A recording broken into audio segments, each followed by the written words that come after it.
அண்மை காலமாக கல்முனை ஆதார வைத்தியசாலையிலே நடந்த சீருடை சம்பந்தமான இந்த பிரச்சனைக்கு ஒரு தற்காலிகமான நிரந்தர தீர்வில்லாட்டியும் ஒரு தற்காலிகமான தீர்வாவது அவர் வழங்கியிருக்கின்றார். அந்த வகையிலே நான் இந்த இடத்திலே அமைச்சர் அவர்களை பாராட்டுகின்றேன்.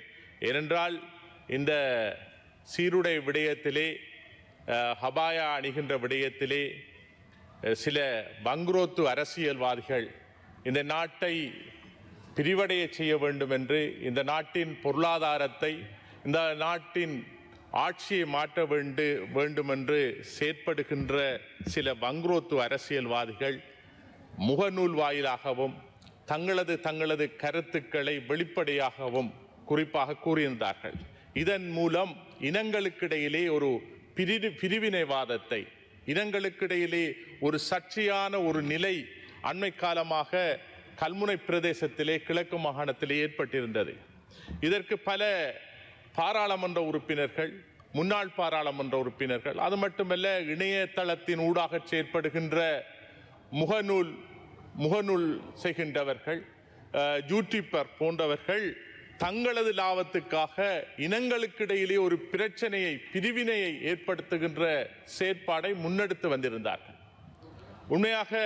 இது உண்மையாக கவலைக்குரிய ஒரு விடயமாக இருக்கின்றது. தமிழ் முஸ்லிம்களுக்குடைய உறவுகளை பிரிக்கின்ற ஒரு செயற்பாடாகத்தான் நாங்கள் இதனை பார்க்கின்றோம். ஏனென்றால் இது ஒரு நிர்வாக ரீதியான ஒரு பிரச்சனையை அரசியல் ரீதியான பிரச்சனையாக மாற்றி தங்களது சுய லாபத்துக்காக, தங்களது சுயநல லாபத்துக்காக தாங்கள் அடைந்த வங்குரோத்து நிலையை, அரசியலிலே பின்னடைந்த அந்த நிலையை தாங்கள் முன்னிறுத்தி நகர்த்த வேண்டும் என்பதற்காக இரண்டு சமூகங்களுக்கு இடையிலே அந்த பிரிவினைவாதத்தை ஏற்படுத்தியிருந்தார்கள். அது உண்மையாக கவலைக்குரிய ஒரு விடயமாக இருக்கின்றது. இந்த அரசு தாங்கள் பொறுப்பெடுக்கின்ற நேரம் சொன்ன விடயம், 3 சமூகங்களையும் நாங்கள் ஒன்று சேர்த்து மதங்களை ஒரே பார்வையிலே பார்த்து நாங்கள் சகல விடயங்களையும் செய்வோம், அனைவருக்கும் முக்கியத்துவம் கொடுப்போம் என்றுதான் சொல்லியிருந்தார்கள். இங்கு ஒருவருக்கு அல்லது இன்னொருவருக்கு முக்கியத்துவம் கொடுத்து செய்வது என்பது வேறு விடயம். ஆனால் சில விடயங்களை சட்டம் என்ன சொல்லுகின்றதோ அந்த சட்டத்தை நாங்கள் அமல்படுத்த வேண்டும். கல்முனை ஆதார வைத்தியசாலையிலே அது ஒரு டாக்டர் சூணன் அவர்கள், அவர் உண்மையாக அந்த இடத்திலே இந்த விடயங்கள் நடைபெறுகின்ற பொழுது அவர் அந்த வைத்தியசாலையில் அவர் இல்லை. இருந்தாலும் அங்கே இருந்த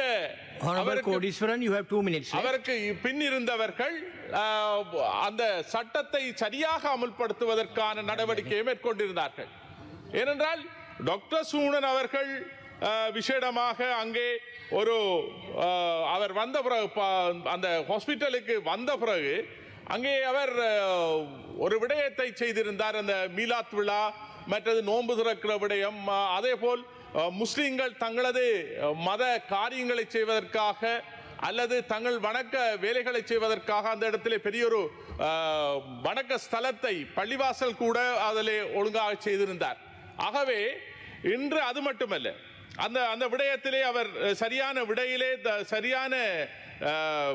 விடயத்தை அவர் கையாண்டிருந்தார். சட்டம் எதை சொல்லுகின்றதோ, சட்டம் யாவருக்கும் சமன், சட்டம் எல்லோருக்கும் சமன், சட்டத்தை அமல்படுத்தப்படுதான் அவர் சொல்லியிருந்தார். அதே போல் அங்கே இருக்கின்ற ஹாஸ்பிட்டல் கமிட்டி தலைவர் சாமுவேல் ராஜன் அவர்கள், சந்திரசேகரன் ராஜன் அவர்களும் சட்டத்தை அமுல்படுத்தும்படிதான் தனது வார்த்தையை சொல்லியிருந்தார். ஏனென்றால் சட்டத்தை விட்டு வேறு விடயங்களை அவர்கள் இனவாதத்தை ஏற்படுத்த வேண்டுமென்றோ அல்லது மதவாதத்தை ஏற்படுத்த வேண்டுமென்றோ அல்லது இரண்டு இனங்களுக்கு இடையிலே ஒரு பிரச்சனையை ஏற்படுத்த வேண்டுமென்றோ அவர்கள் அறிக்க விடவில்லை.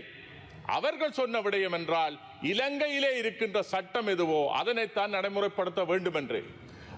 விசேடமாக வைத்தியசாலைகளிலே குறிப்பாக தாதியர்கள், ஊழியர்கள், அதாவது சுகாதார உதவியாளர்கள், மிட்வைஃப், பிஹெச்ஏ போன்றவர்கள், அவர்களுக்கென்று உடை இருக்கின்றது. அதே போல் டாக்டர்ஸ், நிர்வாகம் நடத்துபவர்கள், பார்மசிஸ்ட், போன்றவர்கள் தங்களது உடைகளை அவர்கள் கலாச்சார உடைகளை அணிந்து வர முடியும்.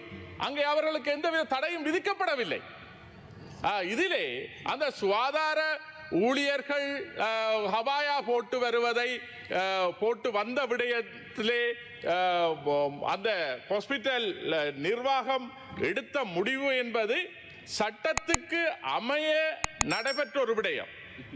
சுற்று நிறுவனத்துக்கு அமைய அவர்கள் அந்த முடிவை எடுப்பதற்காகத்தான் அமைச்சர்கள் இதுக்கான விடையை வந்து Honorable member, your time is up. 1 minute. ஏனென்றால் அமைச்சர் அவர்கள் தான் அதற்கான முடிவை சொல்ல வேண்டும். இதிலே வேறு அவர் அரசியல்வாதிகளோ அல்லது டாக்டர்ஸோ சொல்ல முடியாது. சொல்ல வேண்டியது அமைச்சுக்கு அந்த கடமை இருக்கின்றது. அமைச்சு அந்த பொறுப்பை சரிவர செய்திருக்கின்றது என்று நாங்கள் நம்புகின்றோம். நன்றி. Honorable Champika Hettiarachchi, you have 8 minutes. What is it again, Honorable Ramanathan? I 91 I sir. எங்களுடைய முதல்ல உரையாடின கோடீஸ்வரன் அண்ணா அவர்கள் இந்த சுற்று நிறுவனம் தொடர்பாக கதைச்சார். இன்றைக்கு சம்பந்தப்படாத இன்றைக்கு போடப்பட்ட இது தொடர்பாக இல்லாத விடயம் ஒன்றை கதைச்சிருக்கிறார். அது தொடர்பாக நான் உங்களுக்கு ஒரு நிமிஷம் முக்கியமாக கதைக்க வேண்டும். ஏனென்றால் இது மதங்கள் இனங்கள் தொடர்பான எங்களை தெரியும் பயங்கரவாத தடை சட்டம் இந்த நாட்டில் இருக்கிறது. ஆனால் அது தமிழ் முஸ்லிம் மக்களை பாதிக்கிறது. அதே மாதிரி